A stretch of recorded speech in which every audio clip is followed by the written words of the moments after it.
Welcome to the Celebration of You. I'm your host, Holly Dowling. I'm thrilled to share with you incredible people from all over the world who are living and leading extraordinary lives. From overcoming immense adversity to discovering the secret sauce to leading with courage and grace. Their stories are going to bring you hope and inspiration. Now, let the stories begin.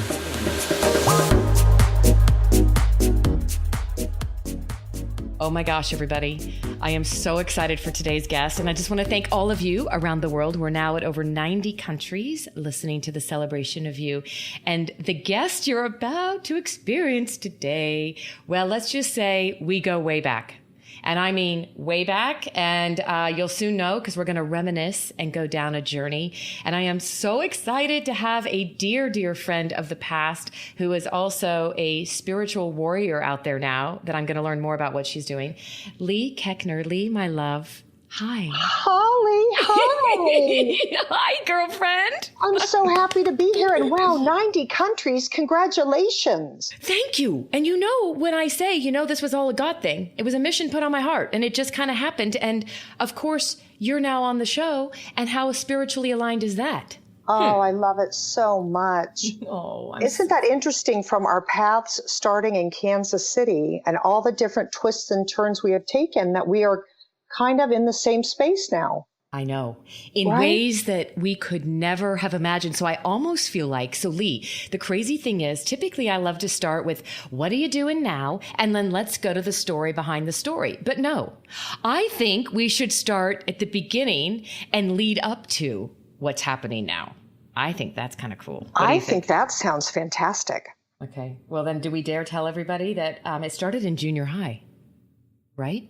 At Norwood Junior High. At junior high, and you were one grade older than me with my brother Patrick. Yes, and between your siblings, there was 4 of us, and there was 4 of you, 3 or 4 of you. There's 6 of us. Oh, for goodness sakes! Where did I miss out on one of those? A couple came later, and there's one older that you didn't know. Okay. That's why. So our families kind of grew up together, kind of being really involved in everything, right? The Morgans and the Desmulchins, and we were all friends in different classes. And so we're like this whole love, and our parents were friends. And then we go, to then Shawnee Mission South.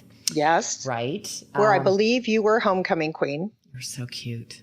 You know I'm still upset about that. You were, weren't you? Yes, I was. But why are you upset? Because everyone got nominated for homecoming in my family but me. And I was 1 vote behind Missy Carrico. 1 vote, she got it and I didn't. And I got nominated for Sweetheart, which was the one during the basketball season that everyone said was for losers. And I was so mad. I almost didn't go, and then I won. So I was glad that I went. Oh my God, I think I'm going to die right now. I'm just loving this moment because I felt like a loser because I won Sweetheart Queen and didn't get nominated for homecoming. I was embarrassed. I have never heard anybody just put it out there just the way you did. Oh my God. I'm still scarred. No, I'm not really scarred, but it did make me giggle. Okay, but wait, you're going to die because remember, so I'm the oldest of 4 and you're in the midst of the 6. So Heidi, my sister was up for homecoming. My brother Jeff wasn't up for anything, and he still holds a grudge because he was the 3rd one, and then David was homecoming king. So our family is totally the same. So Jeff, whenever we're together, always says the same thing. Oh, I didn't even get nominated. I don't know what the hell happened. I think I was the most rambunctious, and I was I kind of smoothed out my quirks and stuff. But back then I was kind of tough. And I would let people have it. That's what we loved about but that's what made, okay, so now let's have the honest conversation. You were the person that everybody always aspired to be because frankly, you didn't give a crap. You were and you were gorgeous and still are. So you were this, so sweet. You were this gorgeous, hot, go make it happen type chick, right? And all the guys thought you were the bomb. And it's the bottom line is you didn't put up with crap. You didn't let what a lot can happen, right? Girls, yes. Especially insecurities. Yes. So, and then that just took you, it probably has a lot to do with what you're doing today, my love, right? Well, yeah, we all start with stuff from our childhood and we get some really great gems and we get some things that aren't so great. And both of those shape us, right?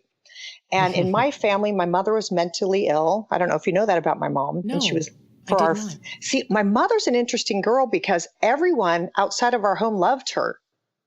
Yes, I know. Because she was spiritual and she had a big heart, but she was mentally ill and we didn't get to see that side of her. Which side? You mean you didn't see the joyful side, the loving side? No, at our home, she was locked in her bedroom with the door locked. I wasn't allowed in there. And I would hear her on the phone talking to people, but she didn't talk to or touch or wasn't with us much.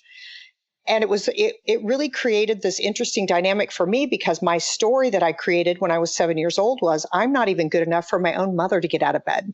Like that's how unimportant and that's how much I don't matter. My own mom won't even get up for me. So that's kind of what shaped this kind of, I don't need anyone, I'm tough as nails, which was a wonderful coping skill when I was young because I took care of myself and I was strong. But then as I got older, especially when I met my husband, I realized, oh, I need to tweak something here because this is no longer serving me.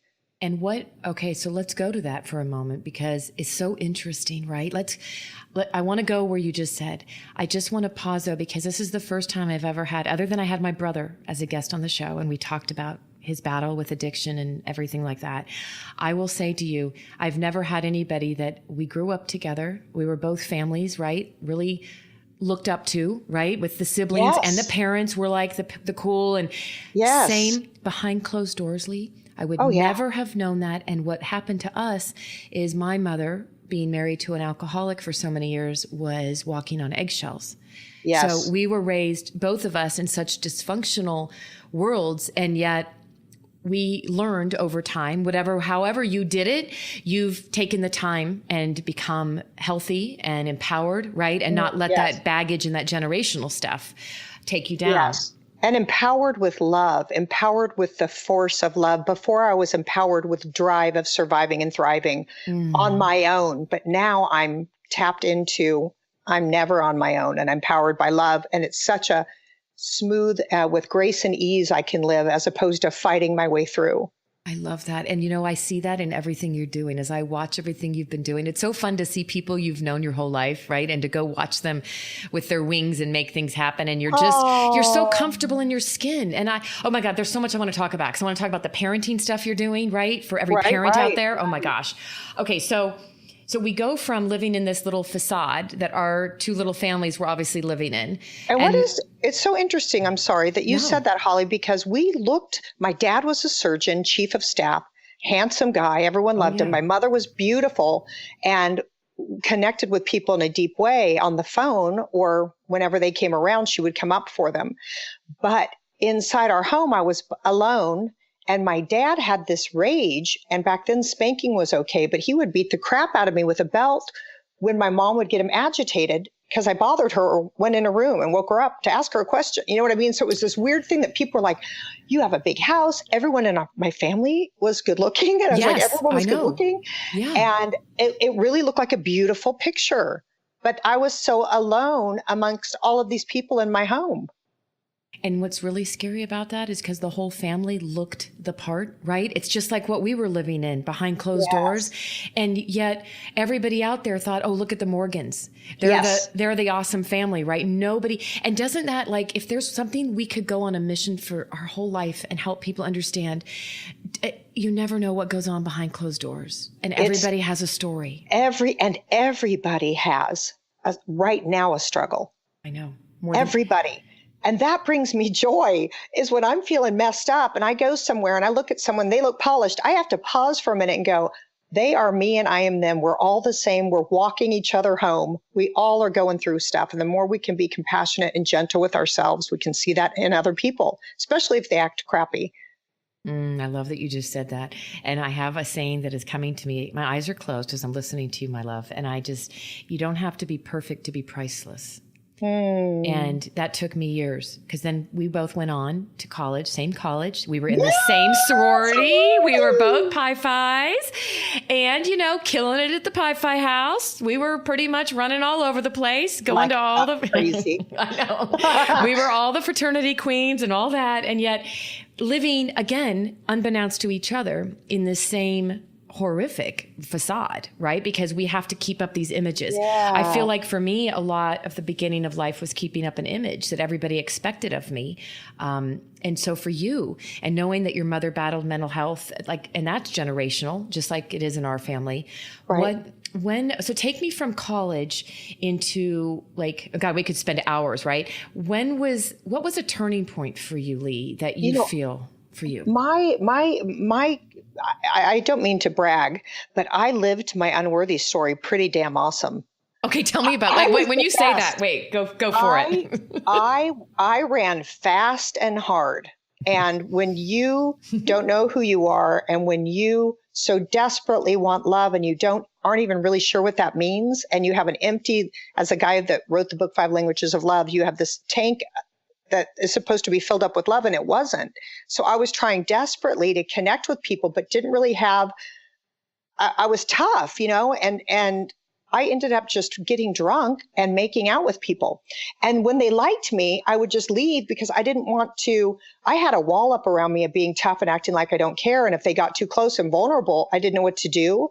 So I just was big into making out at parties, drinking and running wild. And then literally around 30 years old, I went, now this isn't working so well. If I want to get married and have kids, which I want one day, this isn't going to get me there. And then I was like, okay, well, I'm just going to start dating. I'm not going to make out with anyone. I'm not going to have sex with them. I'm just going to date them. And I'm going to practice massaging the muscle of having a conversation and looking at people. You really said that to yourself? Oh, yeah. So every guy that asked me out, I say yes. And I remember about the third date. I love you so much right now. This is why I love you. Okay, keep going. I can see you doing this. The third date, this guy and I have an okay date, and we go to the backyard and we're looking up at the moon or something, and he's going to put his arm around me. And I thought, I kind of like him, and I'm going to let him kiss me, and then I'm going to call it a day. This is what I think good girls do. And so I put my arm around him, and it accidentally kind of went inside of his shirt, and it kind of went on his back, and it was like a forest of hair, like a wolf, like so thick. And like my fingers got stuck and I couldn't touch his skin. And I was just like, what's happening? What is happening? And I just said, you know what? You're such a great guy. And I'm going to call it a day, whatever. But I didn't want him to know it was about his hair. So I tried to do it lovingly. And then he left. And I got in my bedroom and got on my knees and said, God, I need help. I said, I don't know how to do this by myself. I've been trying my way and it's not working. I want to meet my husband. I'm ready. And here's what I want. I want someone who's tall, and I want someone who's funny, and I want someone who's smarter than me, and I want someone with a kind heart. And God, when it's him, will you say this is him so I don't get drunk and chase him away? Oh my gosh, I love this. That was my prayer. I believe I went to sleep. I got up, did my business. 2 weeks later, I flew to Kansas City with my brother Patrick for Christmas. And we did Christmas with my parents. We went back to the airport in Kansas City, waiting for our flight to Los Angeles. And this fellow walks into the airport terminal in Kansas. And I look over at him, and I liked how tall he was, his broad shoulders, his bald head. My dad was bald. I thought he was darling. He had on this leather jacket and cool boots. I was like, that guy's darling. And then he gets in line to get his number or whatever, Vanguard. You had to get like a letter. Oh my gosh, Vanguard. That was Vanguard days. Yes. Yes. Oh my goodness. Okay, keep going. I'm sitting there next to Patrick. This guy gets in the line, and then Patrick turns around and looks at him. He goes, oh my gosh, David Koechner. And he hits me. Leigh, do you know Dave Koechner? And I turn around and I'm thinking it's Shawnee Mission South or Kansas State University. Right. Somebody from our past, right? Yeah. Like, ow. And I'm like, no, but how funny is the guy I think is cute. And so Pat gets up and is like, why aren't you? My husband was on Saturday Night Live that year, but I don't watch the show. My brother's a huge fan. So Pat goes, why aren't you flying to New York? And Dave goes, I got let go from the show. And he goes, oh my God, you're my favorite thing on the show. Are you kidding me? And they have this conversation. Then Dave goes to sit down and Patrick says, do you have any celebrities coming to your New Year's Eve party? And I would always have one, just like random person. You mean he's saying this to you? My brother, yeah. Okay. Pat's saying it to you. Anyone. Okay. And I said, no. He goes, go ask Dave. So I walked over to Dave with my business card and I said, hey, Patrick said I should invite you to my New Year's Eve party. And he said, and Patrick is and I said, my brother. He goes, I'll come to your party. And I gave him my card. And then I don't know if you've ever noticed on David's face, when he talks, his mouth kind of pulls down on one side. I don't know that I've really noticed, but he's such a great on screen, right? He has so many great facial expressions. He's so damn funny. I know. So I looked at him and I said, hey, I can see that you've had a stroke. And I just want to let you know you shouldn't be embarrassed about it. I think it's kind of sexy. And he goes, well, thank you, but I haven't had a stroke. You so did not say this. Is this, you truly said this to the guy What? in the airport waiting to get on the darn plane? Thought I was helping him out, putting him at ease. Oh my God, Leigh. I wanted him to know I thought he was cute. I didn't care about that. So anyway, I went in, sat down next to Pat. We go on the plane. Pat saves him a seat, yells out for Dave. Dave's thinking, I don't know if I want to sit by a crazy fan for 4 hours, but his sister's cute.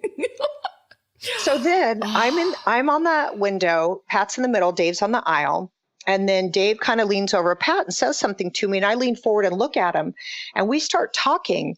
And literally, I looked in his eyes, and the only way I can describe it is it's the first time I've felt at home talking to a man. Oh my gosh, I'm covered in goosies right now. I felt at home. I was like, oh, you're my baby. And I was like, oh, in my head, I was like, oh my gosh, you're my husband. I missed you so much. I've been waiting for you. I mean, I really felt that. And we just kept talking. And then my brother Pat is looking at me and looking at Dave and looking at me. And he goes, Leigh, I've never seen you act like this. He goes, David, are you attracted to my sister? Because I have a feeling you're going to be around for a long time. All this happened sitting on the plane, on this plane ride? And so when that beer cart came, I let it pass. I didn't get anything. And then Dave said, can we switch seats? And Dave and I talked the whole way. And when we landed, Pat said, can we give you a ride home? And I had drove. So I dropped Pat off and I took Dave to the Hollywood Hills.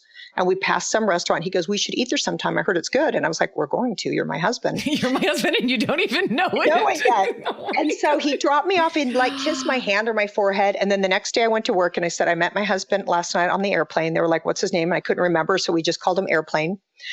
And then the man with the stroke that didn't have a stroke. Oh the guy with the bald headed with the stroke. He was darling. So then they go, Leigh, Airplane's on the phone. And I got on. Airplane. He goes, Airplane. Yes. They go, Airplane's on the phone. I was like, hello. And he goes, I just wanted to tell you how happy I am. I was on that flight last night. I said, me too. And he said, I'll see you tomorrow night at your New Year's Eve party.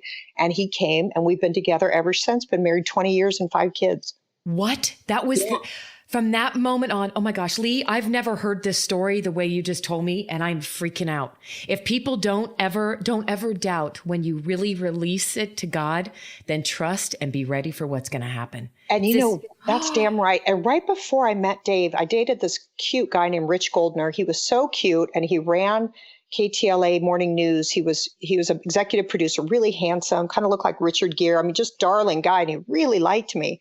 And I remember going out with him and just looking at him going, is this it? Do you just get with someone who really likes you and this is it? Like, is it magical? Do you know? Is it something that's going to feel special? Or am I going to miss the boat because I think it's something that doesn't exist? And then I broke up with him. I mean, we just dated a little bit and I broke up with him, but I was like, this isn't it. And he really likes me. He needs to go find his girl. And I thought, am I hanging myself? And that's when I started, having the other dates and then said a prayer about it. And then what was neat is when I saw Dave, I knew it was him. And then Pat was the sign I asked from God, show me a red flag. So say this is him so I don't get drunk. And Pat was like, I'm the red flag. This is him.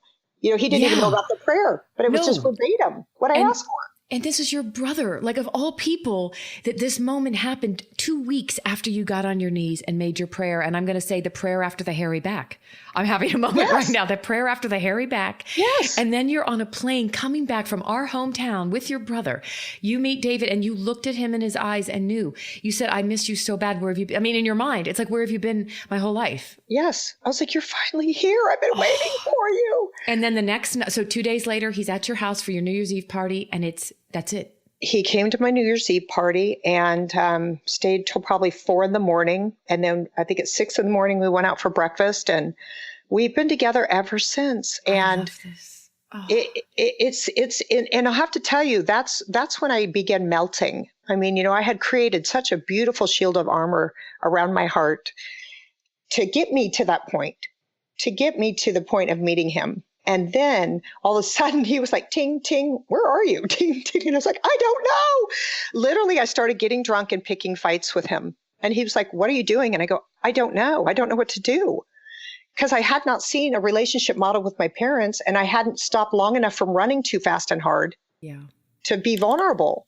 Yeah. And I said, literally, I don't know. And he goes, let's go see someone. Let's go figure it out. And the first time we sat down on the therapist couch, Dave said, I'm from this, repressed Catholic family, and I'm angry and da-da-da, and I'm working on this. And I was looking at him like, why in the hell are you telling this stranger all this? And then it was my turn. She goes, so what's up with you, Leigh? And I said, well, I'm from a Brady Bunch family. My parents are kind of quirky. Things are good. And literally at the end, she said, I believe that you two love each other. And there's a strong bond here. But Leigh, I was wondering if I could see you by yourself. And I was like, what a quack. She just wants my money. And my sister Amy was like, no, maybe you should go back. And I went for 2 years. And the first few sessions, I'd sit down. She'd say, so how are you? And I go, I'm fine. I got nothing to say. And she'd say one thing and I would start crying. And I cried for the first month. And then I said, am I ever going to stop crying? Am I ever going to be able to talk? And she was like, you have 30 years of crying to do. Why don't we double up? Let's double up. So I doubled up twice a week, cried. And then once I got through it, I started having us learning why I behaved the way I did, and all the things that I thought were bad or being promiscuous, that was just looking for love. It was trying to find love in any way that I could. And I just started having compassion for myself and loving myself. And it was beautiful. It makes me want to cry. It's so sweet. And you know what's beautiful is that I've known you for so long. I know. And I can't even believe that you've given yourself permission to be loved and to love yourself. And you didn't give up on a person that loves you.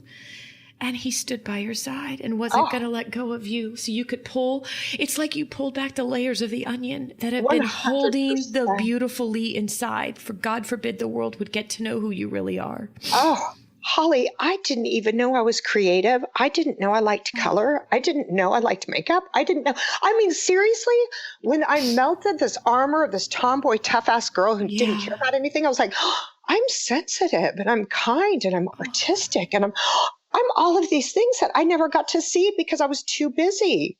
But the busy was keeping you really in a comfort zone so you didn't have to face who you were. So it got me through all of the years to get me to the place where I could breathe, where I could melt. And literally how you described it with Dave was so right. He literally held my leg as I flopped around like a crazy fish until I was so tired, then he picked me up. And he never left your side. No.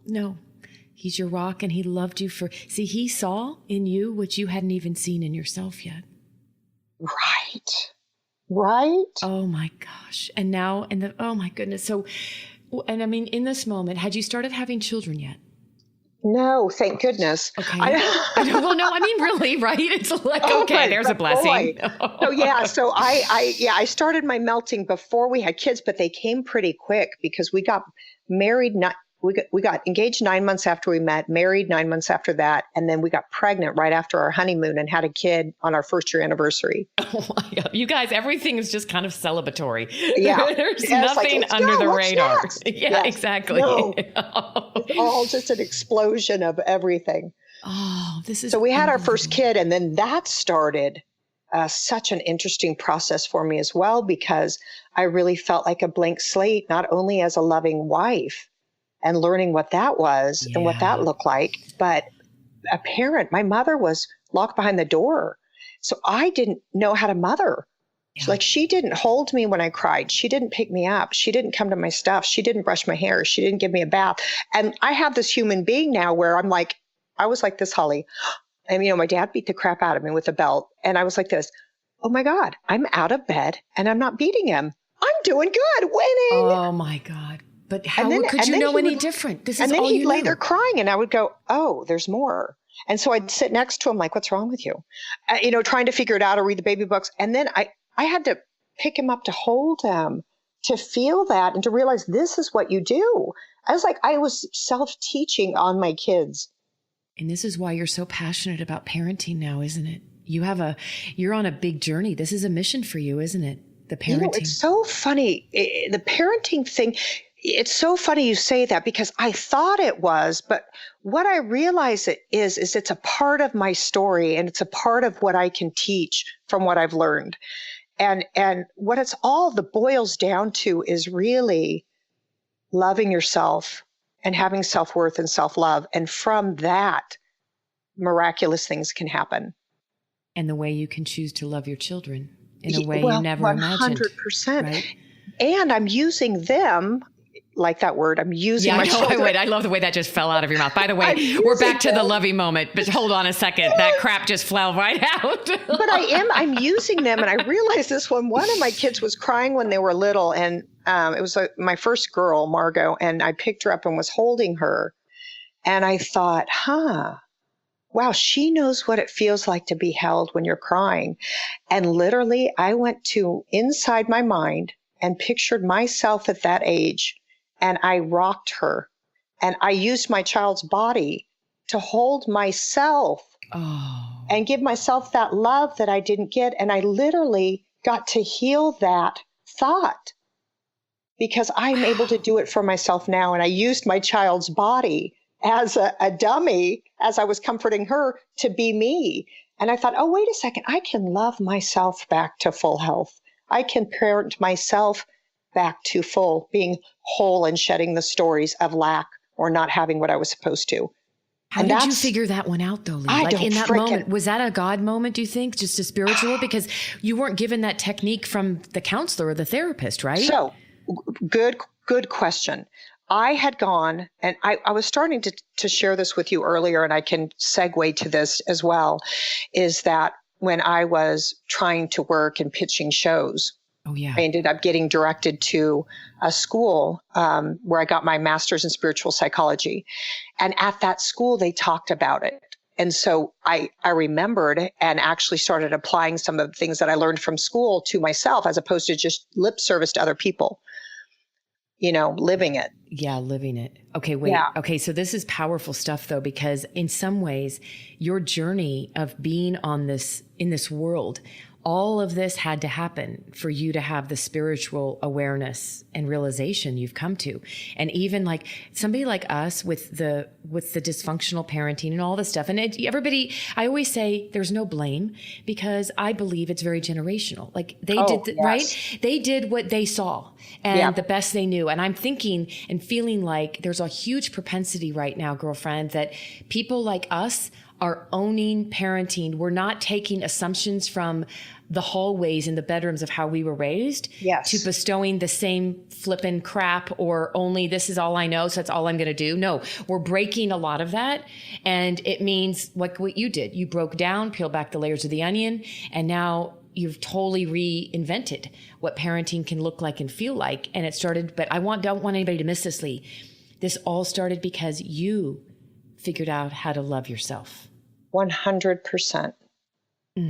100%. Yes. And, it's so funny too on the spiritual path and that I'm teaching people from things that I have learned.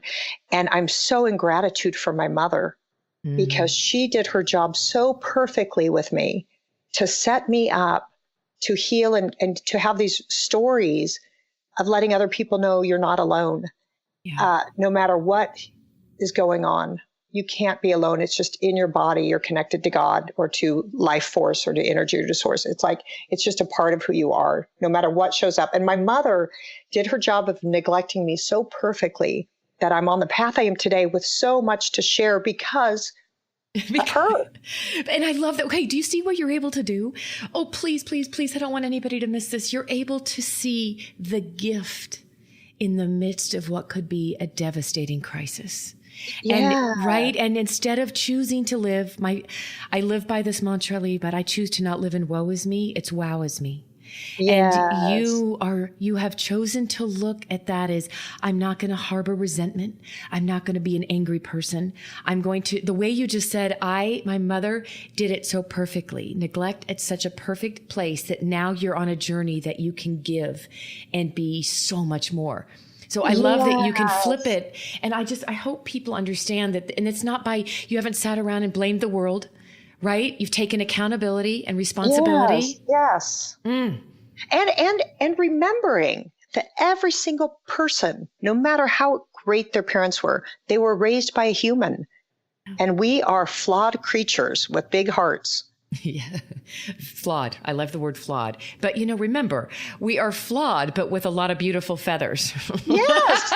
Because, We're here to be perfectly imperfect. Exactly. And if everyone was skipping at daisies and everything was perfect, we would have no work to do on the planet.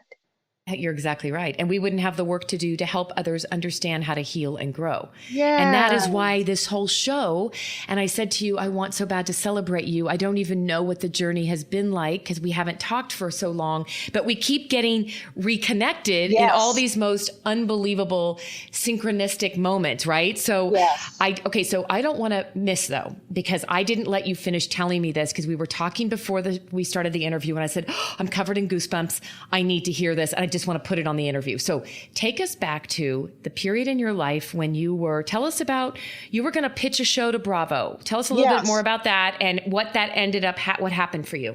So I have a bunch of kids at this point, and I am ready to do something for me. I've always known I have something unique to share, but I'm not a great singer or actor, so I didn't know what the hell I was going to do in Hollywood.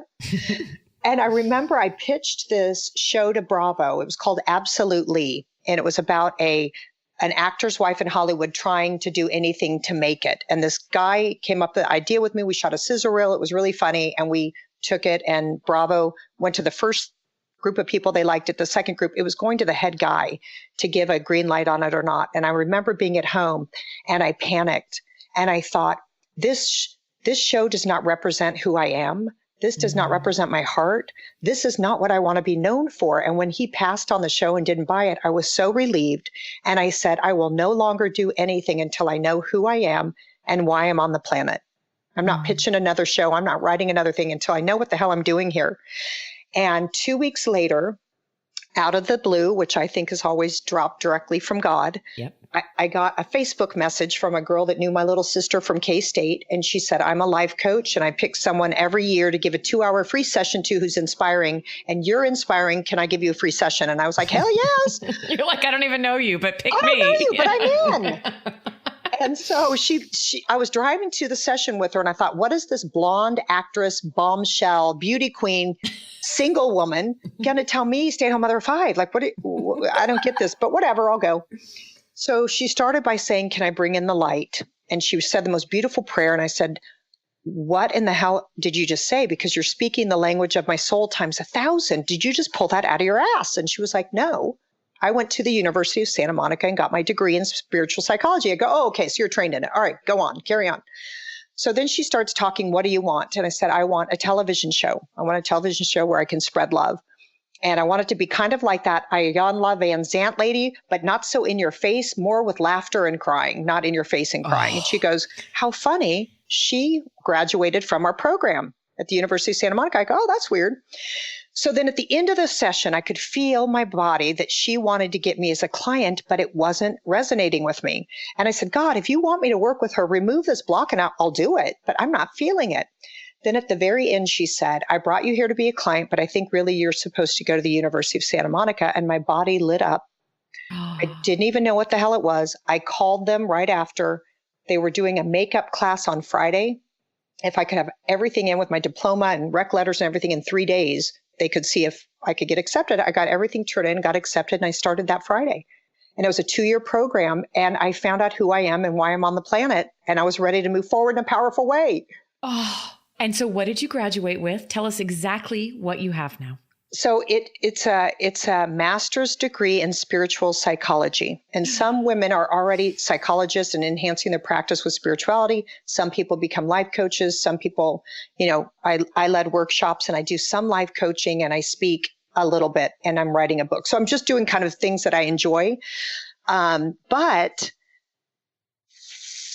from that kind of foundation, everything that I do now is in support of who I am. And basically the two things I learned was I am a beautiful, bright light. This is how I phrase it, temporarily housed in my earth suit. Oh, that we are all these souls in these bodies for a finite amount of time on the planet to evolve and to learn what it feels like to be human for the evolution of our soul. Then we go back where we came from, to the stars. Oh, Leigh. Okay, when we were first talking, and I'm just covered again in goosies because I'm listening to you.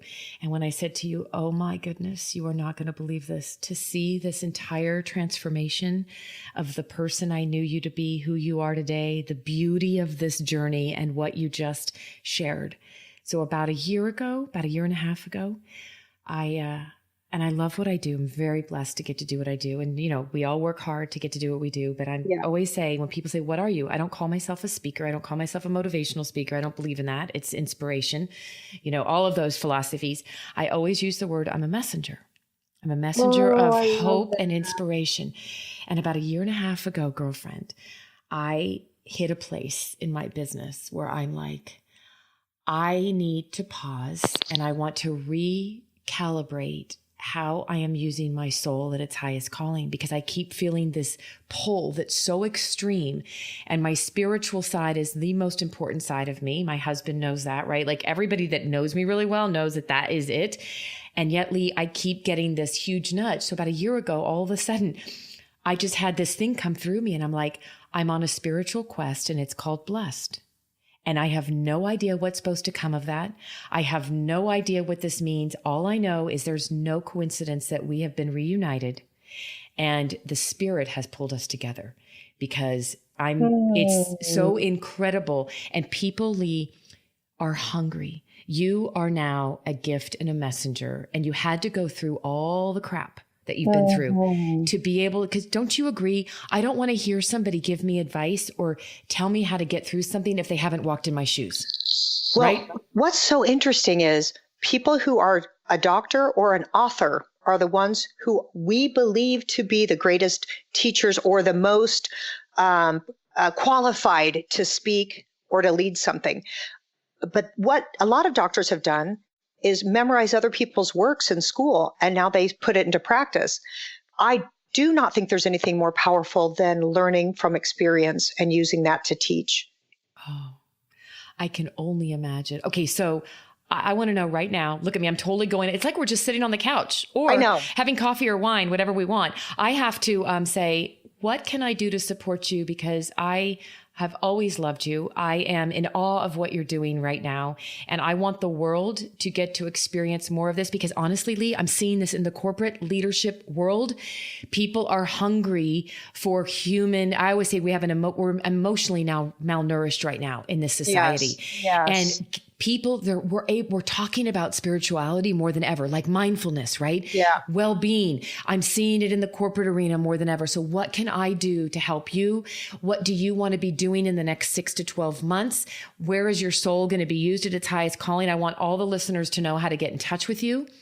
You're so precious. It's so funny because my want, and I have to do what you said, use me. Use me today. Use me to, my little mantra is, my Lord, my God, allow me to be the woman you created me to be.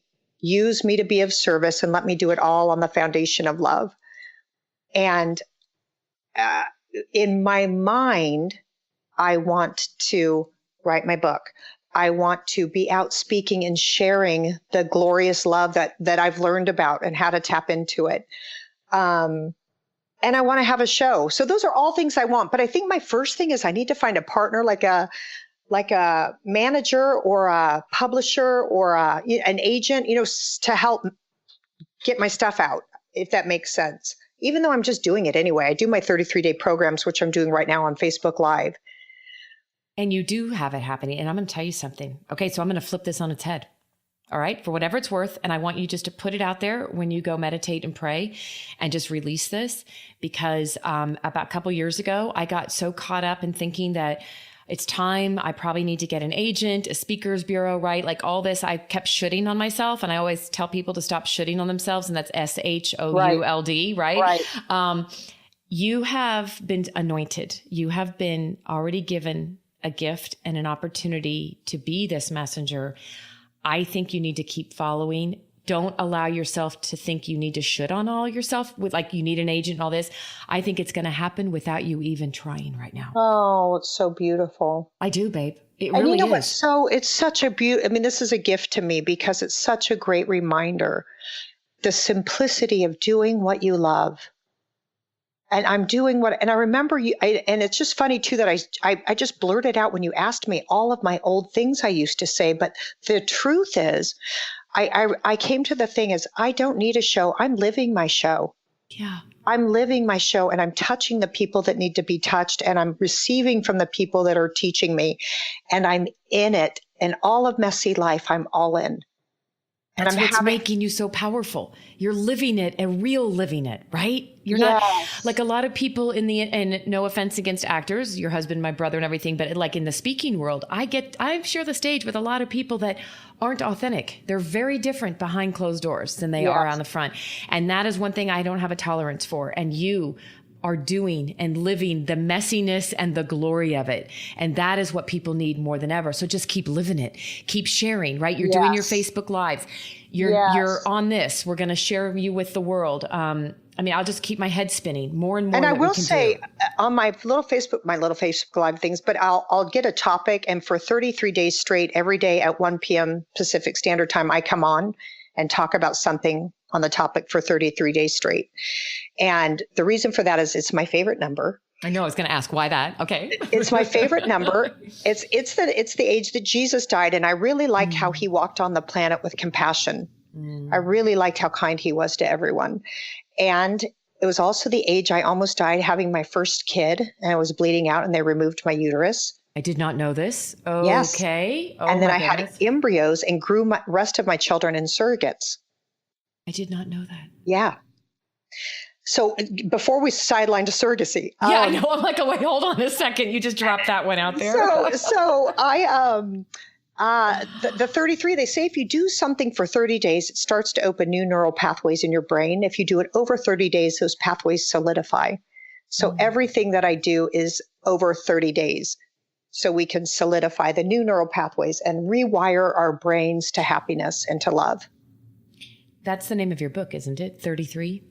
33. That's the name of my Facebook sessions. I will write that down, though. You need to it needs to be somewhere. I just saw it like the cover of a book, whether it's 33 or 33 days. It's totally the 33. It's your number. And all the meaning that goes behind it is just literally riveting. That's so profound.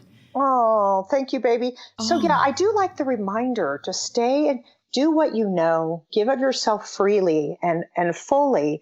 And with grace and ease, God will bring you what you need when you need it. You don't have to go search or hope or look. No, and may I add to that, because it's something that you're so passionate about and truly already doing it. I want everybody to hear this. I'm completely convinced, and in all goodness to all the great books and great bodies of work out there, I truly believe that we can spend too much time shoving knowledge down our throats, and some of your greatest wisdom will come when you give yourself permission to be silent and listen to your spirit within. Before I do my 33s, I say a prayer. Yeah. God, please allow the words to come out that need to be heard.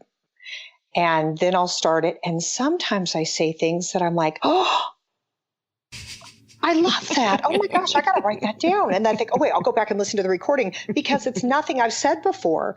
And that's when I realize I'm connected to God, because such a beautiful, profound thing came out of my pie hole, and I couldn't have thought that up myself. Wait, and I'm having the best moment of you sitting there, because I do this where all of a sudden I'll go, oh, how did I just get that good idea? I have no idea where that just came from. It's like we crack. Holy shit. Yeah, I know. We crack ourselves up.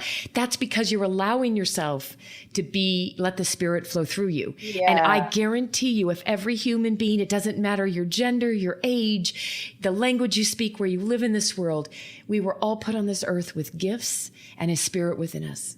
And that's right. If we give ourselves permission to let the spirit come out and be present, you will be blown away at the peace you'll get. You'll be blown right at the everything, but you're experiencing it in your 33 days. Okay, I'm going to start coming. I'm going to do my best. I'm going to start listening and coming to your, what time do you try to make that they go at 1? I'll tell your viewers, if you go, I have a website and it's my name. So it's www.leigh.la, and you spell Leigh, Leigh. And if you go there and you click 33 on my website, all of my 33-day programs are there. And then I also, right now, I'm doing one live every day at 1 o'clock. If you want to join the conversation, you can come on and I can see your comments. It's at 1 p.m. and it's over mid-October, I think. You don't even know, and it's your program. Wait, you're so cute. You're like, I think it's over in October. I don't know. I haven't even looked yet. Well, tomorrow is day 15 of 33. Okay. So there you go, everybody. And no matter what, you can go to Leigh's website. You can download this stuff. You can get in touch. How do you want them to get in touch with you? Is there a place to contact you, or they can send you a note? They can contact me on my website, or you can send me a message on Facebook. I'm at my first and last name, Leigh Koechner, Leigh. My last name is Koechner, and Instagram and Twitter as well. I love that. Oh my gosh. I just want everybody to know this is truly the most authentic human being I've always thought you were, even when we were growing up together and you were the wildfire. Yeah. That's so sweet. You know, you always wonder what people think about you. And I always think it's negative because I was such a rough, wild ass. But no, you thought I was... You were living it. So in the outside looking in, right, at least you have that to go with you, even though it was really messy and you were in your own world of facade. It was there's something about you and your spiritual nature that was very strong. And that's what kept you fighting. And now I can't end yet. We cannot end yet. I just need to go. You just dropped a whole boom. Okay, wait, before we do that, I have to say one thing. So I remember when I was in school and they were talking about our childhoods and everybody was standing up kind of crying about their childhood and what they've been through. And I remember coming home to my house and I looked at this picture and I was thinking of all these things, my mom did this, my mom did that, my dad did this. And then I looked at this, I saw this picture of myself. It was a Christmas picture and all of the kids are on the floor and I'm like one or two. And I'm sitting there with my Christmas gift in front of me and my diaper you can see is way too full, like no one's changed it. And I have this present in front of me. Everyone's gifts open, but mine. And I'm looking at it and I think I couldn't quite figure out how to open it because it wasn't just like a normal thing. And I looked at the camera and when they snapped the picture, I looked in my eyes at 2 years old and they were shining. They were looking right square in the camera, smiling. And they said, I already got this. And I saw my little 2-year-old eyes giving me that message at 50. I already had it when I was 2. I got this. You got this. We got this. And you did. And I did. And you did. And I allowed myself to remember, even shifting more in that moment, that my childhood, no matter what our stories that we hold, and usually we always hold tightest to the negative, I was a little fireball and I had it no matter what was going on around me. Yeah. And that is something that touched my heart deeply and allowed me to shift all my negative storytelling from my childhood. You know what I love about that too? And I don't want anyone to miss this. I'm a big believer in our resilience factor. And it's your resilience as much as it is your strengths that drive you forward. Yes. And I think, and I'm going to say this, I think especially women more so than men, but we tend to shove under the carpet those events, tragedies, the adversity, the trials and tribulations, whether it's from childhood or later in life. We tend to ignore it or push it under the carpet thinking it's going to go away. And I'm a believer, Leigh, that when we can acknowledge it and grow through it and heal from it, we have created such a rich character of resilience. Oh, yeah. And that's what you saw in your eyes, I got this and nothing's going to stop me. And it never has. And your resilience has been probably one of the biggest joys that the Spirit has given you. That's one of your biggest gifts, my love. Thank you. So tell me about the surrogate. Well, I got to go there. Podcast. Thank you. Isn't it fun? There's no scripts. I have no scripts. I'm getting a lot of love, and I love that. Well, you know what we need to do? I'm telling you right now, this is ridiculous. We have got to get together. As much as we're not that far. I'm in Phoenix. Yeah. And I'm in LA a lot, because of my brother and everything going on. So we need to get, we might. Oh, well, we can't talk about premiere? that. I can't be at the premiere. I'm already booked to speak. Oh, dang it. I know. Don't even go there. I was so devastated the other day. Okay. All right. We're not going to talk about that. We'll find something. We'll find a reason. We will. We're going to get together. Yeah. And I want to know, I can't even believe we're still going, but I could just keep going with you. You dropped in the innuendo about after removing your uterus and having the surrogates that's huge. That means 4 children. Every single thing in my life is so hilarious. It's like, what am I going through now? That's going to be more that I can connect with other people. Yes. Do you know what I mean? Like understanding infertility and heartache and not feeling like a woman and not being able to have your own kids and all that stuff. Like, wow, that opened a whole other people that I can connect with, which excites me. So I was 35 weeks pregnant, laying in bed with Dave. I felt like whoosh in the middle of the night. And I thought, wow, I think my water just broke. But I thought in Lamaze, they said it's like one trickle. So I walked to the bathroom. It's pouring out of me. Dave turns on the light. It's blood. It looks like a murder scene. It's everywhere. And so my dad was a doctor, as you know. So I grew up in the emergency room, operating room. I feel totally comfortable. So I just got in my car, put my feet up, put a towel between my legs. Dave drove to the hospital. I called my doctor and said, I'm hemorrhaging, left her a voicemail, got in there. They looked inside and he was like, I'll be right back. And the guy takes off running and the doctor comes in really quick and they're scrubbing me really fast. And I was like, hi, doctor. She didn't even say anything. She was just screaming, I said I wanted this and this. And where is blah, blah, blah, blah, blah now? And I was like, holy shit. Yeah. So she started scrubbing me, do a C-section. Dave comes running in right before, take out, you have a baby boy. Yay. Dave cut the umbilical cord and they started rushing him away. And I was like, Dave, go follow the baby. I just saw something on TV where they switched somebody's kid. Go watch it. Oh my God. Of course, that's what you're saying. Oh my they were like, switch somebody's kid. They were like, you need to stay with your wife. And Dave said he came back from the little table where they were cleaning him. And he said, all of my organs were out. I guess that's what they do during a C-section. He looked at the doctor and she looked up. He goes, her face was like, I'm stealing your wife's organs. Like she looked so scared, like she got caught. And he goes, I came back, by you, but I was freaking out. Like, what's going on? And so anyway, I basically was in DIC, which is when your blood stops clotting and your body goes into shock and you die. And it was 100% mortality rate 10 years before. And it was 50-50 when I got it. And basically my uterus got overactive during pregnancy, grew into my placenta grew into my uterus. When he started moving, it was ripping my uterus apart while he was moving around. And then my body was trying to fight it. And then it just shut down and I was bleeding out. And so they took him out and then they were trying to get my blood to stop to clot, so they could close me up. And I got 7 pints of blood transfused and he kept giving me all these clotting agents. And one time I said, I'm floating away. I can't stay here. And they said, you've lost so much blood. That's totally normal to feel that way. And then I flatlined later. And I started screaming, can you guys hear me? Does anybody hear me? Am I still here? You can remember that like it was yesterday, can't you? Well, everyone started laughing and they said, your heart monitor fell off. Yes, we can all hear you. You're still here. Oh my God. Oh my God. It was insanity. Oh. And I was convulsing from the medicine and puking and Dave and I were praying and then we were laughing and storytelling. It was 3 hours. And then finally they tried this new synthetic clotting agent. So they tried all of them. They didn't work. And then the last one they tried worked. And they said, we got a clot, close her up. And they said, we have to take out your uterus because it won't contract. And I was like, just finish this. I don't care. And then, I went home to heal and I had this deep sense of loss because I knew that I was going to have a big family. And David, I was from 6. My husband was from 6. And here I am, a woman with no baby house, and I felt like a failure. And it was so devastating. But people would say, well, you have one. You should be grateful for what you have. And yeah, I was grateful for that. But I was mourning all of the children I couldn't have. And I was mourning feeling not like a woman anymore, because basically that is the one thing that sets us apart, that we can have a baby. So I had to do like some therapy during that to deal with all the emotions that kind of came with that. That kind of near-death experience.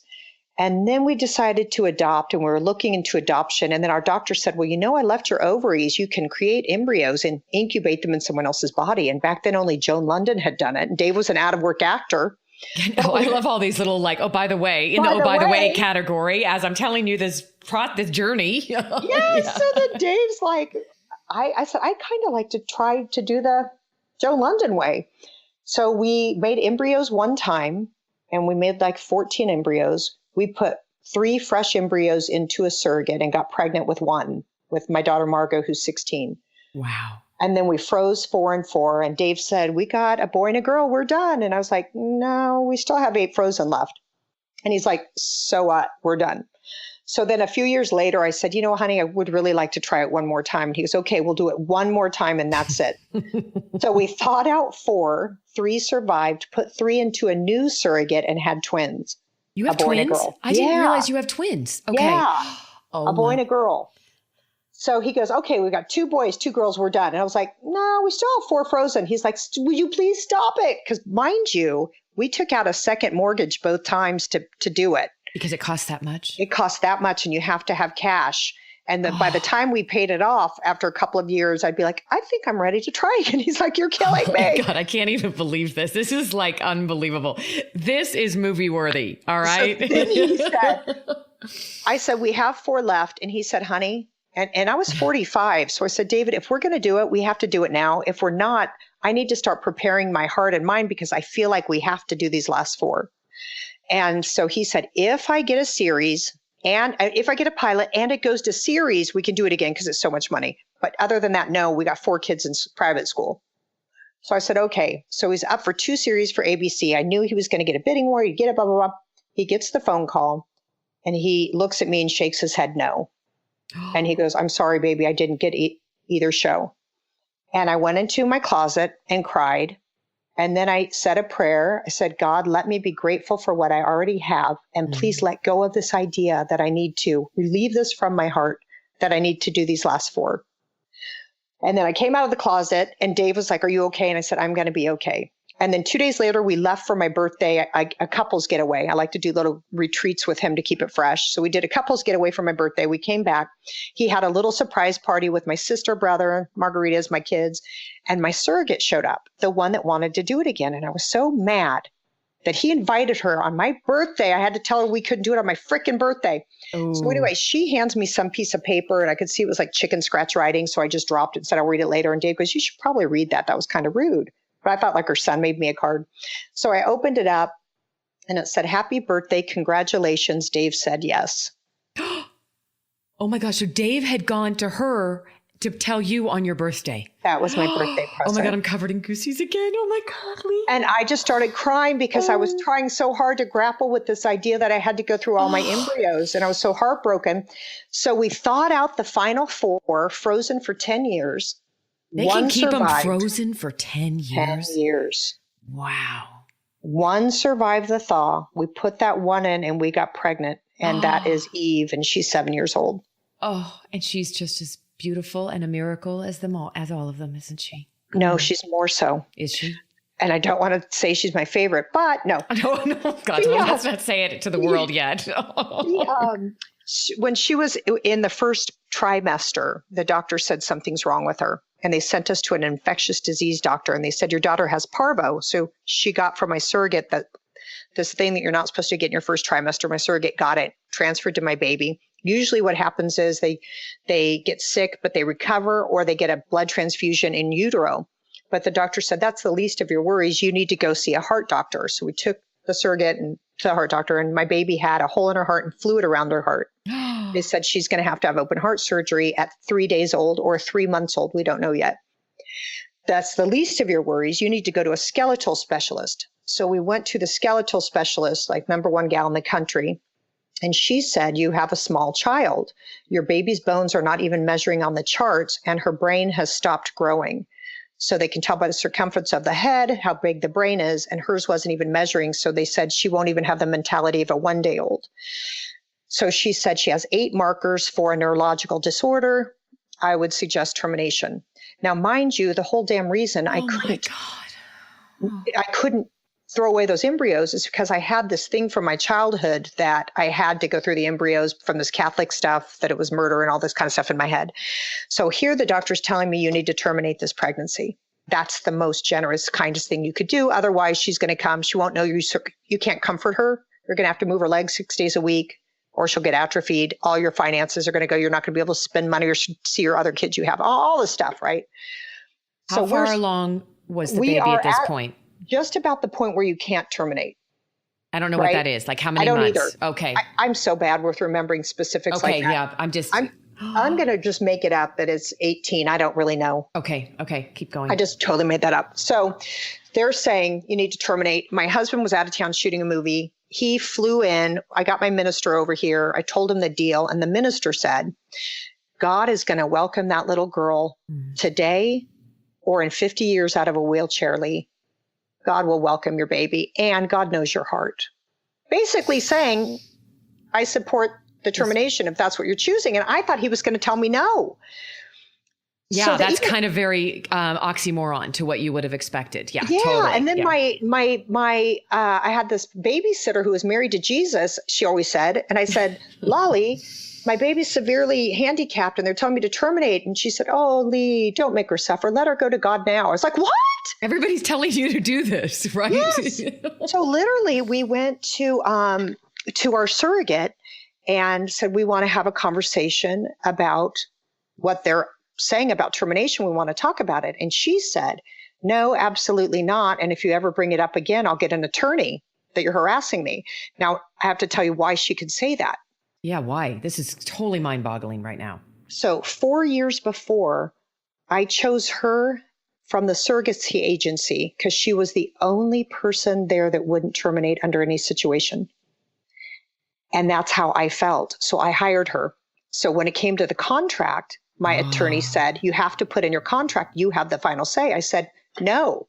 Her and I both already agreed we never would for any reason. So no, I won't. So we had the twins with that contract. So when it came time for Eve's new contract, he said, I really advise you, it's unheard of to not at least put it in there. If anything happens, you want to have the final decision on your kid. And I said, how many times do I freaking have to tell you this, attorney? No. So we didn't have it in our contract, so she could say no. So anyway, we call her. She says no. We hang up. We both start bawling. Now, I think I was bawling because I was relieved.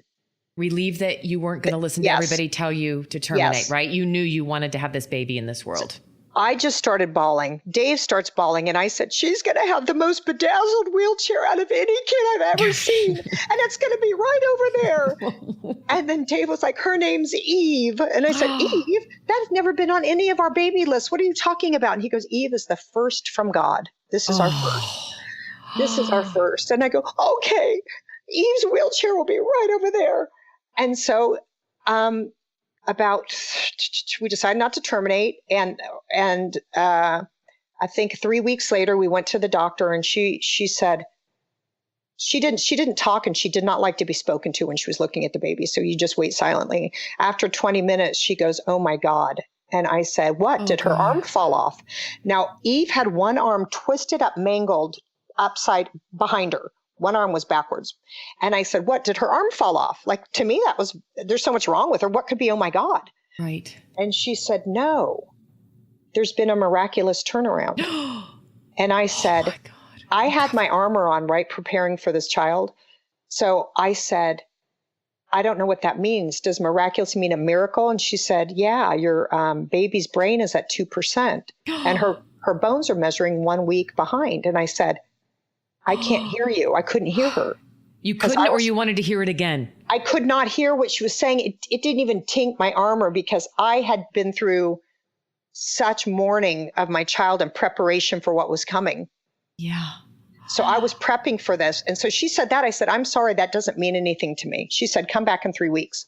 We go back in 3 weeks. She said, your baby's brain is at 20%. The bones are caught up. The echogenic bowel has cleared. The hole in the heart is fixed. There's no fluid around the heart. Her fingers and toes are for the first time in the baby neurological normal fetal position. Oh my goodness. And she said, if I didn't know the past, I would say you're going to have a perfectly healthy baby girl. She said, the only thing I could find, and she had a huge stack of papers. She goes, I've been obsessed with this, reading everything. 50 years ago, there was someone who had that infectious disease that got it so bad, it mimicked a neurological disorder, but then they caught up, but the baby was born blind.